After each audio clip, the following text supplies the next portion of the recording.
1989 का वो साल बॉलीवुड के इतिहास में सुनहरे अक्षरों में दर्ज है। ये वो दौर था जब सिनेमा बदल रहा था।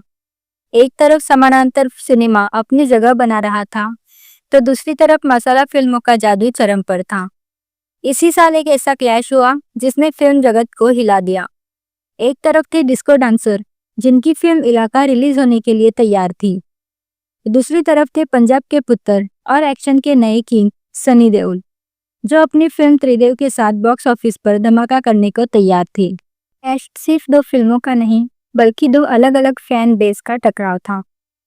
मिथुन दा के प्रशंसक जहां सीटियां बजाने और पैसे उछालने के लिए मशहूर थे, वहीं सनी देओल के प्रशंसक उनके 2.5 किलो के हाथ और कड़क आवाज के दीवाने हो चुके थे। क्लैश की गंभीरता को समझने के लिए हमें उस समय के माहौल को समझाना होगा। मिथुन चक्रवर्ती 80 के दशक में सबसे ज्यादा व्यस्त रहने वाले कलाकार थे। उनकी हर साल 10 से 15 फिल्में आती थी। डिस्ट्रीब्यूटर्स के लिए मिथुन एक सेफ बेट थे। वही सनी देओल यतीम और पाप की दुनिया जैसी हिट्स के बाद एक बड़े सुपरस्टार के रूप में स्थापित हो चुके थे। जब इन दोनों की फिल्में एक साथ टकराने की खबर आई, तो पूरे बॉलीवुड में खलबल मच गई। क्या मिथुन अपनी बादशाहत कायम रख पाएंगे या सनी देओल का पावर हाउस परफॉर्मेंस उन्हें पीछे छोड़ देगा?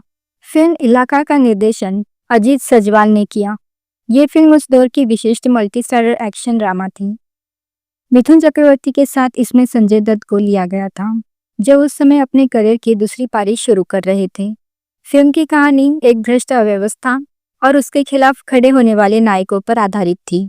फिल्म के सेट पर मिथुन और संजय दत्त के बीच केमिस्ट्री देखने लायक थी। हालांकि फिल्म मैगजीन्स ने उस समय काफी खबरें छापी थी कि संजय दत्त के आने से मिथुन असुरक्षित महसूस कर रहे हैं, लेकिन हकीकत इसके उलट थी। मिथुन ने हमेशा संजय दत्त को एक छोटे भाई की तरह माना।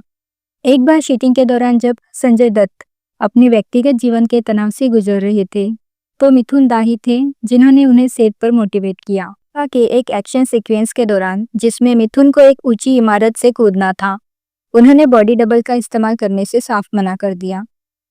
उस समय सुरक्षा के इंतजाम आज की तरह नहीं थे। कूदते वक्त मिथुन के पैर में चोट आई, लेकिन उन्होंने शूटिंग नहीं रोकी। वो जानते थे कि अगर शूटिंग रुकी तो प्रोड्यूसर्स का लाखों का नुकसान होगा। मिथुन का यह समर्पण ही था जिसने उन्हें गरीबों का मसीहा बनाया। त्रिदेव केवल एक फिल्म नहीं, वो एक स्टाइल स्टेटमेंट थी। राजीव राय ने इसे बड़े पैमाने पर शूट किया था। सनी देओल के साथ जैकी श्रॉफ और नसीरुद्दीन शाह की तिकड़ी ने एक ऐसा संतुलन बनाया जो पहले कभी नहीं देखा गया। फिल्म जगत में आज भी ये चर्चा होती है कि राजीव राय ने शुरुआत में त्रिदेव के एक अहम रोल के लिए मिथुन चक्रवर्ती को अप्रोच किया था, लेकिन मिथुन उस समय इतनी ज्यादा फिल्में कर रहे थे कि उनके पास डेट्स ही नहीं थी। उन्होंने विनम्रता से इस प्रोजेक्ट को मना कर दिया। बाद में वही रोल नसीरुद्दीन शाह के पास गया और उन्होंने तिरछी टोपी वाले के रूप में इतिहास रच दिया। कल्पना कीजिए, अगर उस फिल्म में मिथुन होते तो शायद ये बॉक्स ऑफिस का सबसे बड़ा धमाका होता। जब दोनों फिल्में रिलीज हुई तो मंजर देखने लायक था। देव को बड़े शहरों के मल्टीप्लेक्स में, उस समय के बड़े थिएटर्स में जबरदस्त ओपनिंग मिली।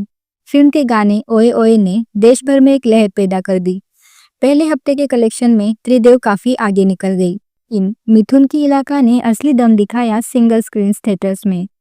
उत्तर प्रदेश, बिहार और बंगाल के सर्किट में इलाका के पोस्टर फटे हुए मिलते थे, क्योंकि फैंस उन्हें अपने घर ले जाते थे। त्रिदेव ने उस साल करीब 9 करोड़ की कमाई की और ब्लॉकबस्टर का दर्जा पाया।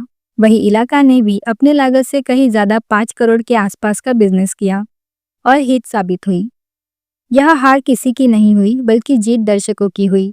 उस समय एक बड़ी कंट्रोवर्सी ये उठी कि इलाका के म्यूजिक डायरेक्टर ने त्रिदेव के गानों को लोकप्रियता को कम करने के लिए देवा ओ देवा जैसे लोकप्रिय धुनों का सहारा लिया।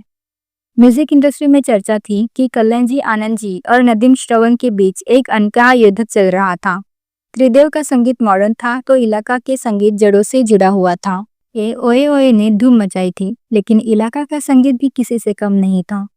इस फिल्म का संगीत नदीम श्रवण ने दिया था, जो उस समय उभर रहे थे। लेकिन क्या आप जानते हैं कि मिथुन दा की फिल्मों में अक्सर संगीतकार बप्पी लहरी का साया रहता था। इलाका के दौरान एक दिलचस्प किस्सा ये है कि फिल्म के लिए एक खास गाना देवा ओ देवा को लेकर काफी चर्चा हुई थी। मिथुन दा खुद एक बेहतरीन डांसर थे, इसलिए उन्होंने कोरियोग्राफर के साथ मिलकर इस गाने के स्टेप्स खुद डिजाइन किए थे। विवाद तब खड़ा हुआ जब कुछ लोगों ने कहा कि इलाका का संगीत त्रिदेव की तरह मॉडर्न नहीं, लेकिन मिथुन दा के फैंस के लिए तो उनका सिग्नेचर स्टाइल ही काफी था। मिथुन ने एक पुराने इंटरव्यू में कहा था कि मैं क्लासिकल गानों पर नहीं बल्कि उन गानों पर काम करता हूँ जिन पर मेरा साधारण दर्शक झूम सके। यही वजह थी कि जहाँ त्रिदेव के गाने डिस्को और क्लबों में बज रहे थे, वही इलाका के गाने गणेश उत्सव और सार्वजनिक पंडालों की जान बन गए थे। एक और हैरान कर देने वाला पहलू ये है कि इन दोनों ही फिल्मों, इलाका और त्रिदेव में एक और बड़ा चेहरा शामिल था, और वो थे शत्रुघ्न सिन्हा। शॉटगन सिन्हा उस समय इंडस्ट्री के इकलौते ऐसे स्टार थे जो सनी देओल और मिथुन चक्रवर्ती दोनों के साथ ही बेहतरीन तालमेल रखते थे। इलाका में उन्होंने एक महत्वपूर्ण भूमिका निभाई थी और त्रिदेव में भी उनकी मौजूदगी फिल्म को एक भारी भरकम स्टार वैल्यू दे रही थी। फिल्म मैगजीन्स में उस वक्त ये खबर छपी थी कि शत्रुघ्न सिन्हा ने कोशिश की थी कि इन दोनों फिल्मों की रिलीज डेट में कुछ बदलाव किया जाए ताकि बॉक्स ऑफिस पर नुकसान ना हो, लेकिन प्रोड्यूसर्स के बीच की होड़ इतनी ज्यादा थी कि कोई भी पीछे हटने को तैयार नहीं था। सेट पर शत्रुघ्न सिन्हा अक्सर मिथुन दा की तारीफ करते थे कि वो एक वन मैन आर्मी है जो अपनी मेहनत से किसी भी कमजोर स्क्रिप्ट को हिट करा सकता है। के दशक के अंत तक मिथुन चक्रवर्ती बॉलीवुड की भागदौड़ से थोड़ा थक चुके थे। उन्होंने धीरे धीरे ऊटी को अपना ठिकाना बनाना शुरू कर दिया। इलाका की सफलता ने मिथुन को ये आत्मविश्वास दिया कि अगर फिल्म में अच्छी स्टारकास्ट और कड़क डायलॉग्स हो तो फिल्म कहीं भी शूट की जाए, दर्शक उसे देखने जरूर आएंगे। इलाका के हिट होने के बाद ही मिथुन ने मास प्रोडक्शन फिल्मों की तरफ रुख किया। इस फिल्म के पीछे का एक बड़ा किस्सा ये भी है कि मिथुन ने अपनी कमाई का एक बड़ा हिस्सा ऊटी में अपने होटल बिजनेस में लगाया। कंट्रोवर्सी ये थी कि लोग कहने लगे थे कि मिथुन अब एक्टिंग से ज्यादा बिजनेस पर ध्यान दे रहे हैं, लेकिन इलाका के एक्शन सीन्स ने यह साबित कर दिया कि किंग अभी भी मैदान में है। बॉक्स ऑफिस की इस कड़वाहट के बीच एक ऐसी घटना घटी जिसके बारे में बहुत कम लोग जानते हैं। इलाका और त्रिदेव के रिलीज होने के कुछ हफ्तों बाद एक फिल्म फेयर अवार्ड्स के बैक स्टेज पर सनी देओल और मिथुन चक्रवर्ती की मुलाकात हुई थी।